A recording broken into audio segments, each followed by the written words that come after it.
मेरा नाम अरुण है और जो मैं आपको बताने जा रहा हूं वो सिर्फ एक कहानी नहीं बल्कि मेरी जिंदगी का वो हिस्सा है जिसने मुझे इंसान से कुछ और बना दिया, कुछ ऐसा जिसे मैं खुद भी नहीं पहचानता। 7 साल, पूरे 7 साल मैंने तंत्र साधना में लगा दिए थे। मेरे गुरु ने मुझे कई विद्याएं सिखाई थीं, पर हर बार कुछ न कुछ अधूरा रह जाता था। मंत्र सिद्ध होने के करीब होता, फिर अचानक सब ठप हो जाता, जैसे कोई अदृश्य दीवार मेरे और सिद्धि के बीच खड़ी हो जाती थी। मैं निराश नहीं था, बस बेचैन था। हर साधक की तरह मुझे भी एक ही चाहत थी, सिद्धि, वो ताकत जो इस दुनिया में मुझे खास बना दे। लोग मेरे पास आए, मेरी शरण में आए, मुझे सम्मान दे, पैसा, प्रतिष्ठा, शक्ति, सब कुछ। पर यह सब पाने के लिए मुझे वो एक कदम उठाना था जो मेरे गुरु ने कभी नहीं बताया था। उस रात मैं श्मशान के किनारे बैठा था। आधी रात का समय था और ठंडी हवा चल रही थी। मसान की धुली हुई राख मेरे माथे पर लगी थी और मैं एक मंत्र जप में लीन था। तभी मुझे दूर से किसी के आने की आहट सुनाई दी। पहले तो मैंने सोचा कोई श्मशान घाट का कर्मचारी होगा, पर जैसे जैसे वो आवाज नजदीक आई मुझे एहसास हुआ कि यह कदमों की आवाज नहीं थी, यह कुछ और था, जैसे कोई जमीन पर घिसटता हुआ आ रहा हो। मैंने आंखें खोली तो सामने एक बूढ़ा अघोरी खड़ा था।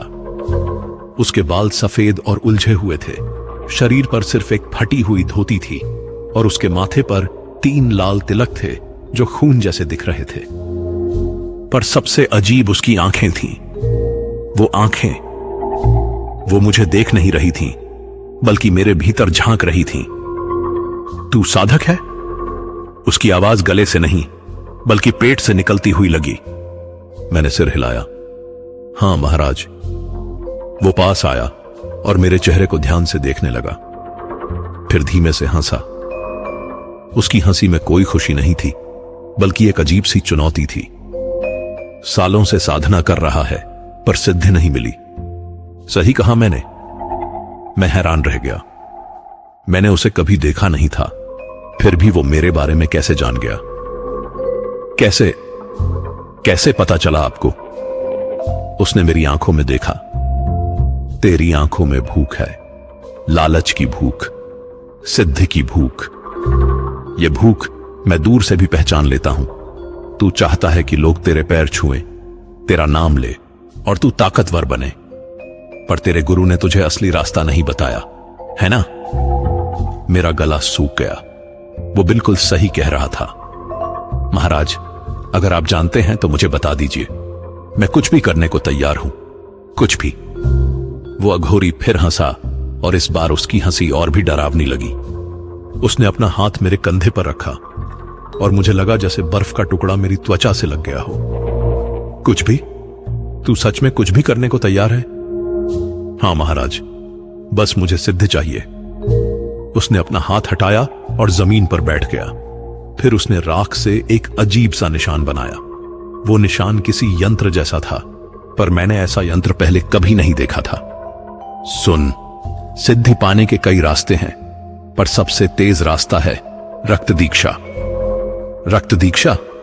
मैंने पहली बार यह नाम सुना था। हां, यह वो दीक्षा है जिसमें तुझे किसी स्त्री के शरीर से पहली बूंद रक्त निकालनी होगी और वो रक्त तुझे अपनी जीभ पर रखना होगा, बस एक बूंद। उसके बाद तेरी साधना पूरी हो जाएगी, तुझे हर सिद्धि मिल जाएगी। मेरे पूरे शरीर में एक अजीब सी सिहरन दौड़ गई। पर ये तो क्या पाप है, हिंसा है? उसने मेरी बात बीच में काट दी। देख अरुण, इस दुनिया में 2 तरह के लोग होते हैं। एक वो जो नियमों में बंधे रहते हैं और दूसरे वो जो नियमों को तोड़कर कुछ हासिल करते हैं। तू कौन बनना चाहता है?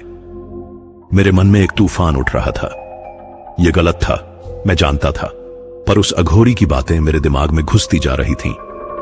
पर किसी को चोट पहुंचाना, सिर्फ एक बूंद अरुण, सिर्फ एक। उस औरत को पता भी नहीं चलेगा, बस एक छोटा सा घाव जो कुछ दिनों में भर जाएगा और तू पूरी जिंदगी के लिए सिद्ध हो जाएगा। बोल, तू तैयार है? मैं कुछ नहीं बोल पाया। मेरे भीतर दो आवाजें लड़ रही थीं। एक कह रही थी यह गलत है, मत कर, और दूसरी कह रही थी 7 साल बर्बाद हो गए, अब मौका है, हाथ से मत जाने दे। अघोरी उठ खड़ा हुआ। तुझे सोचने के लिए 3 दिन हैं। 3 दिन बाद अगर तू तैयार है तो अगली अमावस्या की रात यहां आ जा। मैं तुझे बाकी की विधि बता दूंगा, पर याद रख, अगर तूने एक बार यह रास्ता चुन लिया तो वापस नहीं लौट पाएगा, समझा? मैंने सिर हिलाया। वो अघोरी वापस अंधेरे में खो गया और मैं वहीं बैठा रहा। पूरी रात मैं उसी बात के बारे में सोचता रहा। सुबह जब मैं घर लौटा तो मेरे चेहरे पर थकान थी, पर दिमाग में एक नई चिंगारी जल चुकी थी। अगले 3 दिन मेरे लिए नरक से कम नहीं थे। मैं सोचता रहा। कभी मन करता कि यह सब भूल जाऊं, पर फिर लालच मुझे खींच लेता। मैं अपने कमरे में बैठा यंत्र बनाता, मंत्र पढ़ता, पर हर बार मेरे सामने वही सवाल आ जाता, क्या मैं ये कर सकता हूं? तीसरे दिन शाम को मैंने फैसला कर लिया। मैं फिर से उसी श्मशान पहुंचा। अमावस्या की रात थी और चारों तरफ घना अंधेरा था। वो अघोरी पहले से ही वहां मौजूद था, जैसे उसे पता था कि मैं आने वाला हूं। तो तू आ गया। मुझे पता था तू आएगा। तेरी आंखों में वो भूख अब भी जल रही है। मैंने गहरी सांस ली। हां महाराज, मैं तैयार हूं। आप बताइए क्या करना है। उसने मुस्कुराते हुए अपनी जेब से एक छोटा सा चाकू निकाला। वो चाकू काला था और उस पर अजीब से निशान बने थे। यह चाकू ले, इसे हमेशा अपने पास रख। जब भी तुझे कोई स्त्री अकेली मिले तो उसकी कलाई पर बस एक छोटा सा घाव बना देना, बस इतना कि एक बूंद खून निकल आए। उस खून को अपनी जीभ पर रखना और 3 बार यह मंत्र बोलना, ओम ह्रीं श्रीं क्रीं परमेश्वरी कालिके स्वाहा। बस तेरी सिद्धि पूरी हो जाएगी। मैंने वो चाकू अपने हाथ में लिया। वो बहुत ठंडा था, जैसे बर्फ में रखा हुआ हो। पर याद रख अरुण, एक बार तूने ये किया तो तेरी जिंदगी बदल जाएगी, हमेशा के लिए। मैंने उस चाकू को अपनी जेब में रख लिया और वहां से चला गया। उस रात मुझे नींद नहीं आई। मैं बस उस चाकू को देखता रहा और सोचता रहा। अगले कुछ दिन मैं सामान्य की तरह रहने की कोशिश करता रहा, पर मेरे भीतर कुछ बदल चुका था। जब भी मैं किसी औरत को देखता, मेरे दिमाग में एक ही बात आती, बस एक बूंद। मैं खुद से लड़ता रहा। मैं नहीं चाहता था कि मैं ऐसा करूं, पर लालच बहुत ताकतवर होता है। वो धीरे धीरे तुम्हारे मन को खा जाता है और तुम्हें वो इंसान बना देता है जो तुम कभी नहीं बनना चाहते थे। और फिर एक रात बारिश में मेरी नजर एक युवती पर पड़ी। वो अकेली थी, भीगी हुई और सुनसान रास्ते पर चल रही थी। मेरे हाथ कांपने लगे। मेरा दिल जोर जोर से धड़कने लगा। बस एक बूंद, सिर्फ एक। मेरे भीतर की आवाज चिल्लाई, मत कर, यह गलत है। पर मेरे पैर खुद ब खुद उस युवती की तरफ बढ़ने लगे। मैं अपने आप को रोकना चाह रहा था, पर नहीं रोक पा रहा था। सिद्धि की भूख ने मुझे पूरी तरह अपनी गिरफ्त में ले लिया था। और उस रात मैंने वो कदम उठा लिया जिसने मेरी पूरी जिंदगी बदल दी, हमेशा के लिए। उस रात की बारिश मुझे आज भी याद है। हर बूंद, हर आवाज, हर पल, जैसे वो पल समय में जम गया हो और बार बार मेरे सामने आ जाता हो। मैं उस सुनसान गली में खड़ा था और वो युवती मुझसे कुछ ही कदम दूर थी। उसके कपड़े बारिश से भीगे हुए थे और वो तेजी से चलने की कोशिश कर रही थी। शायद घर पहुंचने की जल्दी थी उसे। शायद उसे पता था कि इतनी रात में अकेले सड़क पर चलना खतरनाक हो सकता है, पर उसे क्या पता था कि सबसे बड़ा खतरा उसके पीछे खड़ा था। मेरे हाथ में वो काला चाकू था, मेरी जेब में छुपा हुआ।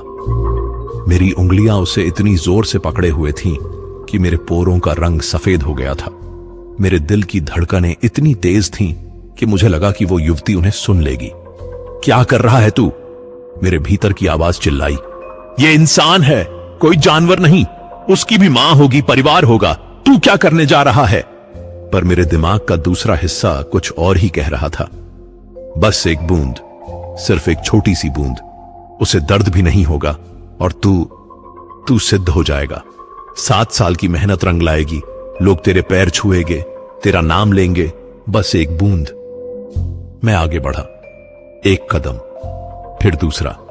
उस युवती को मेरी आहट सुनाई दी और उसने पीछे मुड़कर देखा। उसकी आंखों में एक पल के लिए डर झलका, पर फिर उसने सोचा शायद कोई और राहगीर है। वो फिर से आगे चलने लगी, पर इस बार उसकी चाल और तेज हो गई थी। मैंने अपनी रफ्तार बढ़ाई। मेरे पैर खुद ब खुद चल रहे थे, जैसे मैं अपने शरीर पर से कंट्रोल खो चुका था। अरुण, रुक जा, अभी भी वक्त है, मेरी अंतरात्मा चीख रही थी। पर मैं नहीं रुका। मैं उसके और करीब पहुंच गया। अब हम दोनों के बीच बस कुछ फीट का फासला था। वो गली संकरी थी, दोनों तरफ पुरानी इमारतें थीं और कोई भी नहीं था वहां, सिर्फ मैं, वो और बारिश। तभी उसने फिर से पीछे मुड़कर देखा। इस बार उसकी आंखों में साफ डर था। कौन है? उसकी आवाज कांप रही थी। मैं चुप रहा।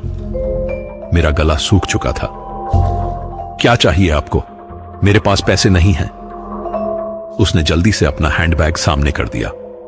मैंने अपना सिर हिलाया। मुझे पैसे नहीं चाहिए। वो और डर गई। उसने पीछे हटने की कोशिश की, पर उसके पीछे एक दीवार थी। तो फिर क्या चाहिए? उसकी आवाज अब लगभग फुसफुसाहट बन चुकी थी। मैं उसके सामने खड़ा हो गया। बारिश की बूंदें हम दोनों के चेहरे पर गिर रही थीं। मैंने अपनी जेब से वो काला चाकू निकाला। उसकी आंखें फैल गईं। वो चीखने वाली थी, पर मैंने जल्दी से अपना हाथ उसके मुंह पर रख दिया। चुप रहो, मैंने कहा, पर मेरी आवाज भी कांप रही थी। मैं तुम्हें नुकसान नहीं पहुंचाऊंगा। बस एक छोटी सी चीज चाहिए मुझे। उसकी आंखों से आंसू बहने लगे।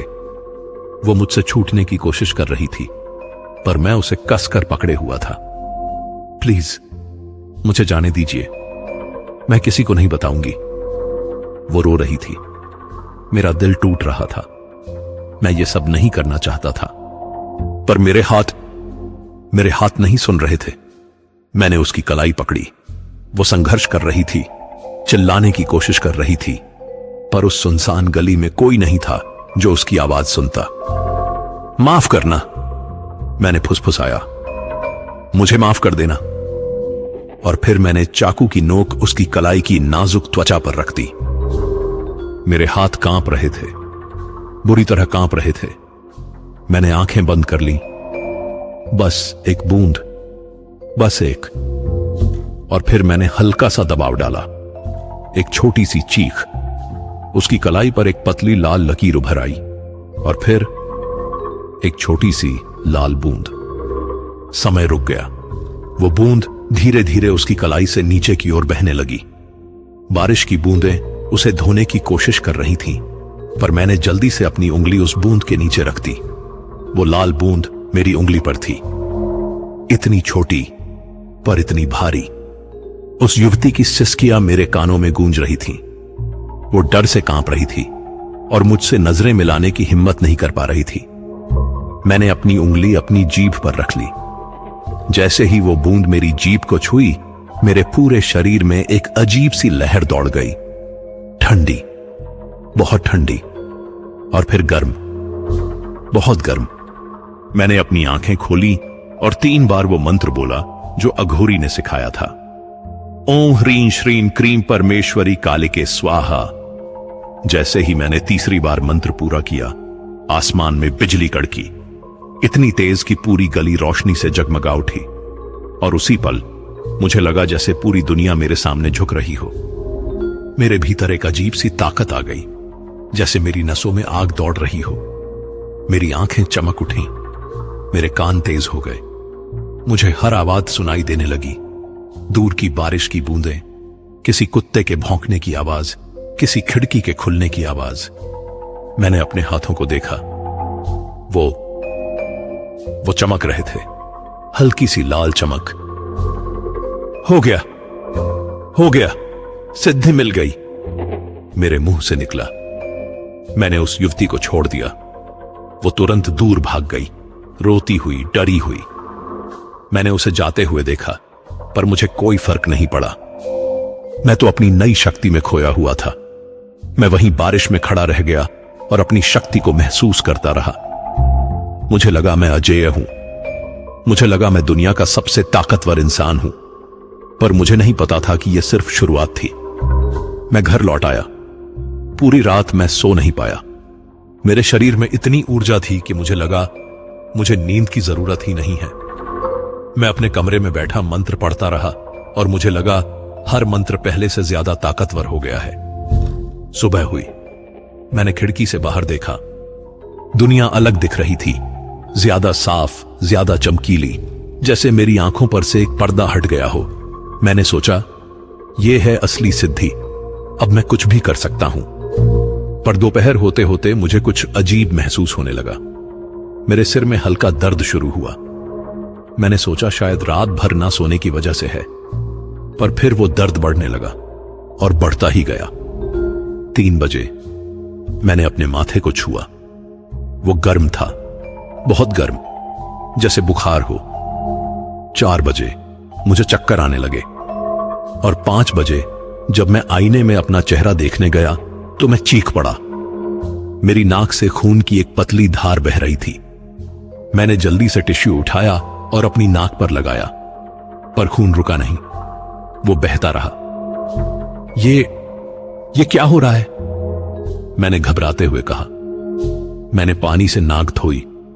खून थोड़ा रुका, पर फिर से शुरू हो गया। मैंने सोचा शायद कमजोरी की वजह से है। मैंने खाना खाया, पानी पिया, पर खून बंद नहीं हुआ। शाम होते होते मेरी नाक के साथ साथ मेरे होंठों से भी खून आने लगा। अब मैं सच में घबरा गया था। मैंने अपने गुरु को फोन किया, पर उनका फोन नहीं लगा। मैंने एक दूसरे साधक को फोन किया। उसने कहा कि शायद कोई साइड इफेक्ट है, जल्दी ठीक हो जाएगा, पर नहीं हुआ। रात 8 बजे मैं अपने बिस्तर पर लेटा था और मेरे शरीर के अलग अलग हिस्सों से खून बहने लगा था। पहले कान से, फिर आंखों से। मैं चीखना चाहता था, पर मेरे गले से आवाज नहीं निकल रही थी। और फिर आधी रात को मेरी छाती में दर्द शुरू हुआ। ऐसा दर्द जैसे कोई अंदर से मुझे काट रहा हो। मैंने अपनी शर्ट उठाई और जो मैंने देखा वो देखकर मेरी आत्मा कांप गई। मेरी छाती से खून रिस रहा था, बिना किसी घाव के, जैसे मेरी त्वचा के छिद्रों से खून बाहर आ रहा हो। नहीं नहीं, ये नहीं हो सकता, मैं बड़बड़ाया। और तभी मेरे कमरे में एक आवाज गूंजी, वही अघोरी की आवाज। सिद्धि मिल गई ना अरुण? मैंने चारों तरफ देखा, कोई नहीं था, पर वो आवाज फिर आई। तूने दूसरे का खून लिया, अब तेरा खून बहेगा। ये सिद्धि नहीं, श्राप है, रक्त दीक्षा का श्राप। मैं डर से कांप रहा था। खून बहता जा रहा था और दर्द बढ़ता जा रहा था। मुझे बचा लो प्लीज, मैं रोने लगा। पर जवाब में सिर्फ एक ठंडी हंसी आई और फिर सब कुछ खामोश हो गया।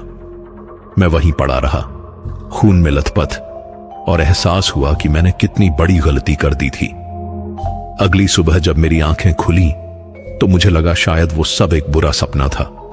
पर जब मैंने अपने बिस्तर की चादर देखी तो वो खून से सनी हुई थी।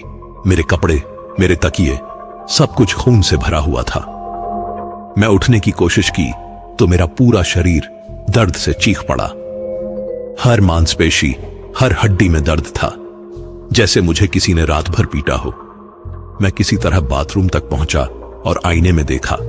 मेरा चेहरा पहचान में नहीं आ रहा था। सूजा हुआ, पीला पड़ा हुआ और आंखों के नीचे गहरे काले घेरे। मैं 20 साल बूढ़ा दिख रहा था।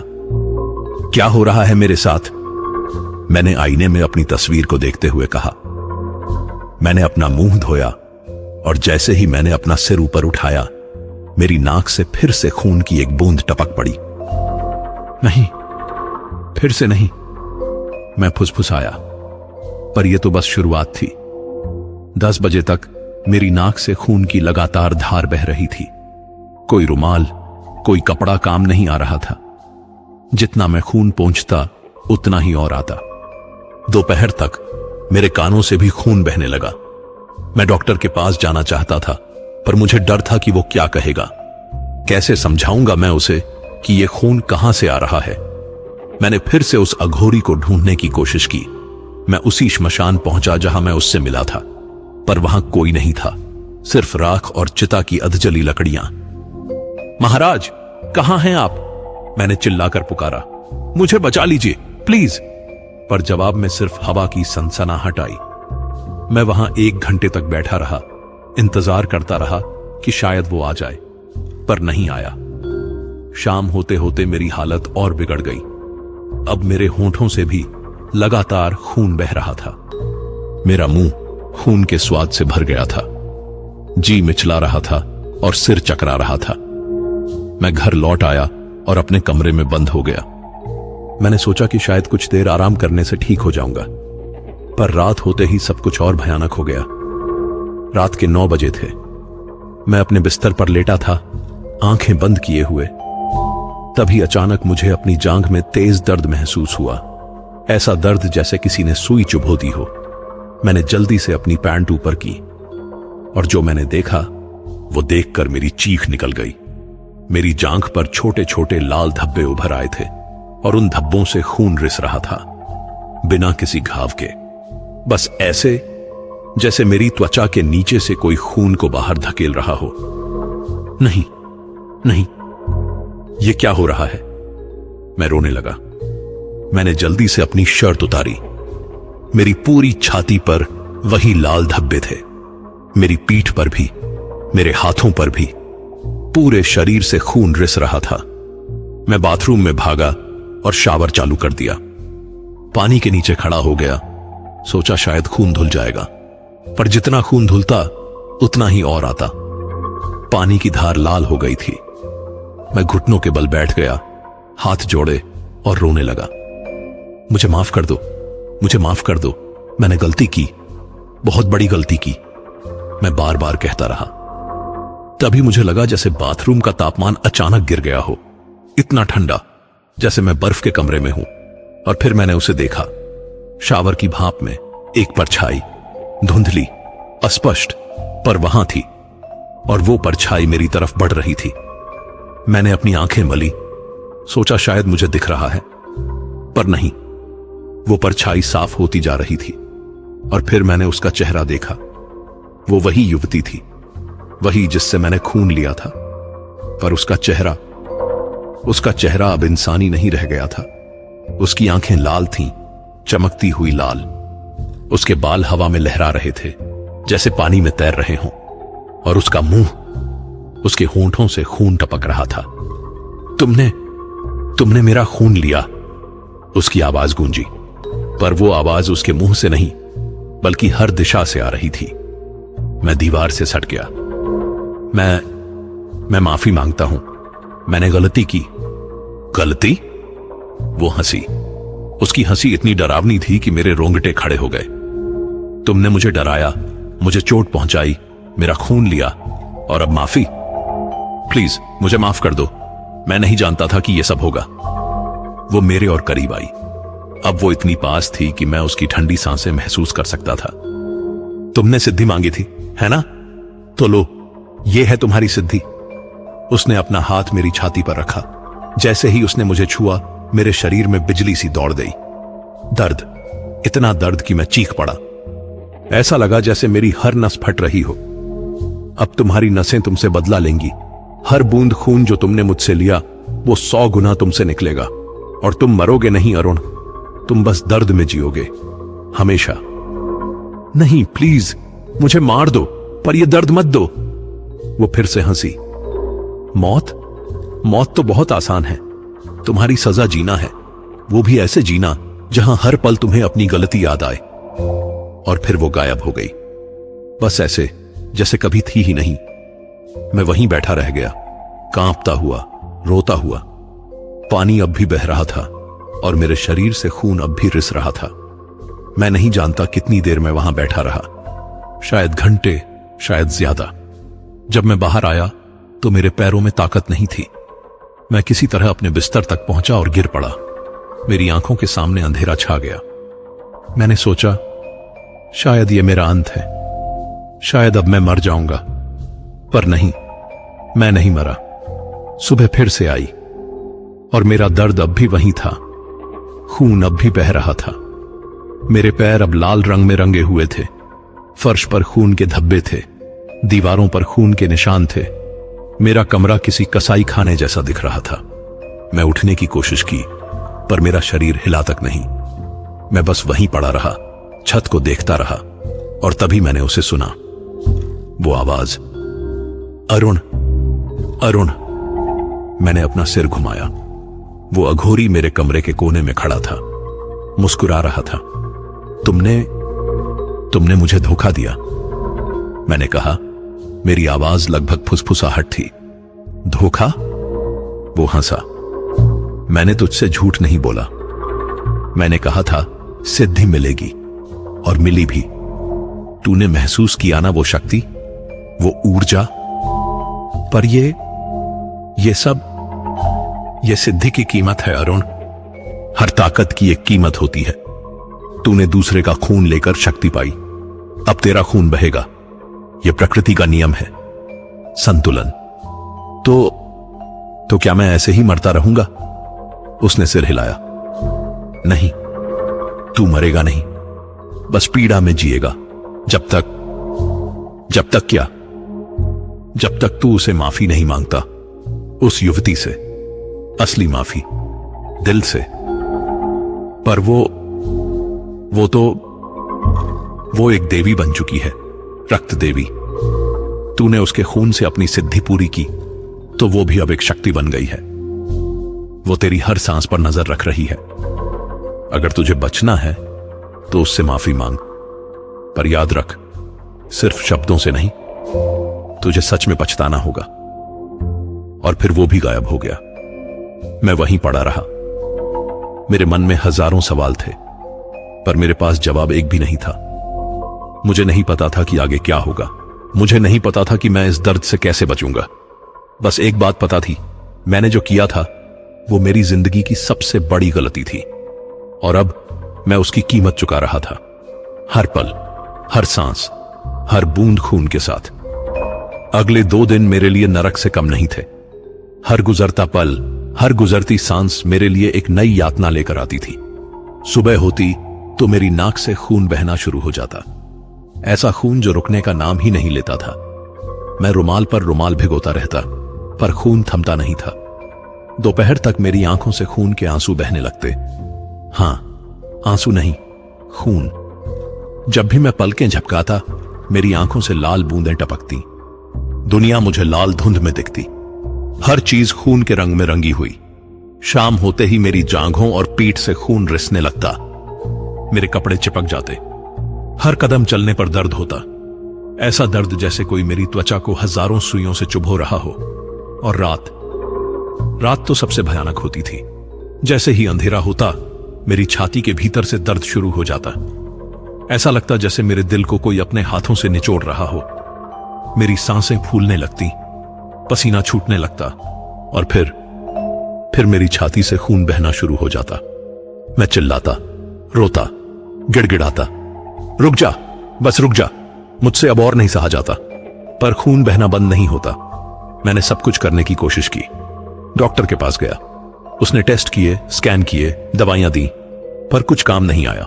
उसे समझ ही नहीं आया कि ये हो क्या रहा है। उसने कहा, मेरी सारी रिपोर्ट्स नॉर्मल हैं, कोई बीमारी नहीं है, पर खून तो बह रहा था, रोज, हर पल। मैंने तांत्रिकों को बुलाया, उन्होंने पूजा की, हवन किया, यंत्र दिए, पर कुछ फायदा नहीं हुआ। मैं हारने लगा था, मेरी हिम्मत टूटने लगी थी। तीसरे दिन की रात मैं अपने कमरे में था, फर्श पर बैठा था, दीवार के सहारे। मेरे चारों तरफ खून के धब्बे थे, मेरे कपड़े लाल थे, मेरे हाथ लाल थे, सब कुछ लाल था। मैं अब खड़ा भी नहीं हो पा रहा था। मेरे शरीर में ताकत नहीं बची थी। मैंने इतना खून खोया था कि मुझे आश्चर्य होता था कि मैं अब भी जिंदा कैसे हूं। मुझे मार दो, मैंने फुसफुसाया। भगवान, जो भी सुन रहा है, प्लीज मुझे मार दो, अब और नहीं। तभी हवा में एक ठंडक फैल गई। मैंने अपना सिर उठाया। वो फिर से आई थी, रक्त देवी, पर इस बार वो पहले से भी ज्यादा डरावनी लग रही थी। उसकी आंखें आग की तरह जल रही थीं। उसके बाल हवा में लहरा रहे थे। उसका शरीर एक अजीब लाल चमक से घिरा हुआ था। अभी भी माफी नहीं मांगी? उसकी आवाज गूंजी। मैंने अपना सिर झुकाया। माफ कर दो, मुझे माफ कर दो। ये शब्द हैं अरुण, सिर्फ शब्द। तुम्हारे दिल में अभी भी पछतावा नहीं है। तुम्हें अपने दर्द का दुख है, पर मेरे दर्द का नहीं। मैं रोने लगा। मैं सच में शर्मिंदा हूं। मैंने तुम्हारे साथ बहुत बुरा किया। तो अब क्या चाहते हो? मौत? हां, मुझे मार दो, इस दर्द से छुटकारा दे दो। वो मेरे पास आई। उसने अपना हाथ मेरे सिर पर रखा। उसका स्पर्श बर्फ से भी ठंडा था। मौत तो आसान है अरुण, पर तुम्हारी सजा मौत नहीं है। तुम्हारी सजा जीना है। जीना और हर पल अपनी गलती को याद रखना। पर यह कब तक चलेगा? जब तक तुम सच में नहीं बदलते, जब तक तुम्हारे भीतर का वो लालची, वो स्वार्थी इंसान नहीं मरता, तब तक। और फिर उसने कुछ ऐसा किया जिसकी मुझे उम्मीद नहीं थी। उसने मेरे माथे को छुआ और अचानक मेरे दिमाग में तस्वीरें आने लगी।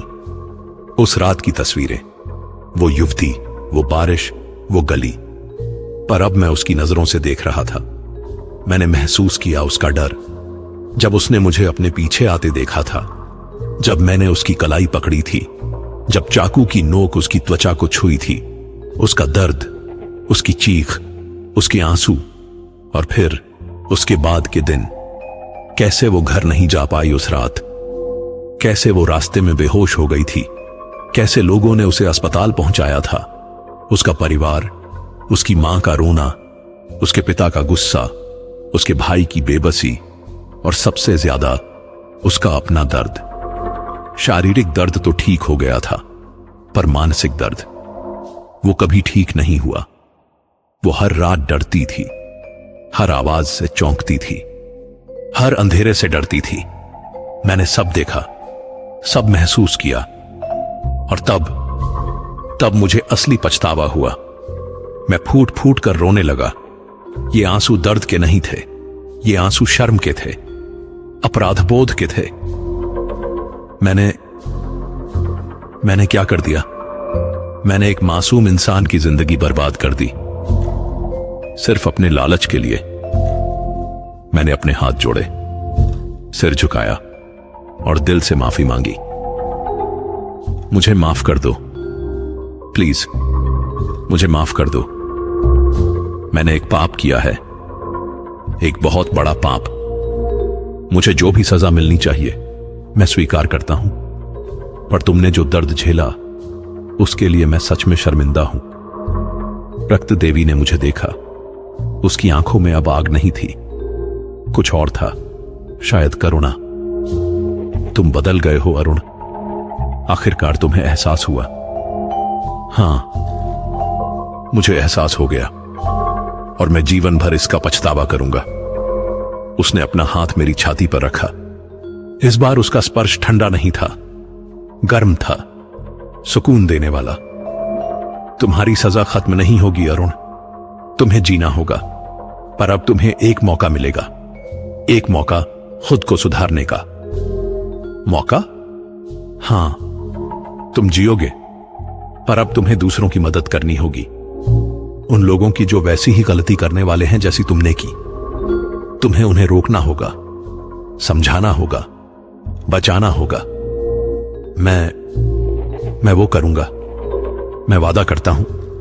और हां, उसने कहा, तुम्हारा खून बहना बंद हो जाएगा और तुम्हारे शरीर पर निशान रह जाएंगे हमेशा के लिए, ताकि तुम कभी ना भूलो कि तुमने क्या किया था। मैंने सिर हिलाया। मैं कभी नहीं भूलूंगा, कभी नहीं। वो मुस्कुराई, पहली बार, और फिर वो धीरे धीरे गायब होने लगी। एक आखिरी बात अरुण, उसकी आवाज आई, अगर तुमने फिर से कभी किसी को नुकसान पहुंचाया तो यह सब 2 गुना हो जाएगा, समझे? हां, मैं समझ गया। और फिर वो पूरी तरह गायब हो गई। मैं वहीं बैठा रहा, सन्नाटे में, और फिर मैंने महसूस किया खून बहना रुक गया था। मैंने अपने हाथों को देखा, अपनी छाती को छुआ। कोई खून नहीं। पहली बार 3 दिनों में कोई खून नहीं। मैं रोने लगा, खुशी से नहीं बल्कि राहत से और शर्म से। अगली सुबह मैं उठा और आईने में देखा। मेरे पूरे शरीर पर लाल निशान थे, जैसे किसी ने मुझे सैकड़ों बार काटा हो। वो निशान गहरे थे और मैं जानता था कि वो कभी नहीं जाएंगे। मैंने अपने कपड़े पहने, खून से सने उन कपड़ों को जला दिया, अपने कमरे को साफ किया, हर खून के धब्बे को, हर निशान को। और फिर मैंने एक फैसला किया, मैं अब कभी तंत्र मंत्र सिद्धि या शक्ति के पीछे नहीं भागूंगा। मैं एक सामान्य जीवन जीऊंगा और जहां भी मुझे कोई ऐसा मिलेगा जो उसी रास्ते पर चल रहा है, मैं उसे रोकूंगा, अपनी कहानी सुनाऊंगा, चेतावनी दूंगा। आज कई साल बीत चुके हैं उस रात को। मैं अब एक सामान्य आदमी हूं। मेरी एक नौकरी है, एक छोटा सा घर है, पर रात में जब मैं सोने जाता हूं तो मुझे वो सब याद आता है। वो खून, वो दर्द, वो चीखें, और सबसे ज्यादा मुझे उस युवती का चेहरा याद आता है। वो डर, वो दर्द। मेरे शरीर पर निशान अब भी हैं। हर रोज जब मैं नहाता हूं तो वो निशान मुझे याद दिलाते हैं कि मैंने क्या किया था, कि मैंने कितनी बड़ी गलती की थी। और ये अच्छा है, मुझे याद रखना चाहिए हमेशा, क्योंकि जिस दिन मैं भूल जाऊंगा उस दिन शायद मैं फिर से वही गलती कर दूं। सिद्धि का लालच बहुत खतरनाक होता है। वो तुम्हें अंधा बना देता है, तुम्हें इंसान से राक्षस बना देता है, और जब तुम्हें एहसास होता है तो बहुत देर हो चुकी होती है। मैंने अपनी कीमत चुकाई, खून से, दर्द से, और एक ऐसे अपराध बोध से जो कभी खत्म नहीं होगा। अगर कोई ये कहानी पढ़ रहा है तो मैं उनसे बस इतना कहूंगा, कभी भी किसी शॉर्टकट के पीछे मत भागो, कभी भी किसी को नुकसान पहुंचाकर कुछ पाने की कोशिश मत करो, क्योंकि वो सिद्धि नहीं, श्राप बन जाएगी।